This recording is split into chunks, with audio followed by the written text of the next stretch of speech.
ассалому алейкум тамошабинони азиз, бо шумо ҳастам Саида Раҷабова, партнёр директори компанияи Фаберлик. дар муҳлати 2 соли кориям зиёда аз 30 миллион кор кардагим.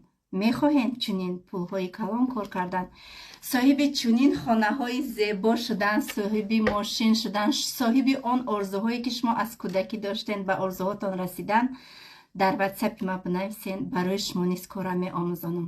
фақат занҳо. ин наворҳои ма барои занҳо аст. барои занҳое ки ман наметонам, намедонам, намешава, нанависен хубтараш, барое ки шумо баҳона меҷӯед. ман мисли худам ҳамон занҳое ки ман метонам иншоаллоҳ бо ёрдами худованд ҳамааш мешаванд, ана ҳамин гуна занҳоро интизорам.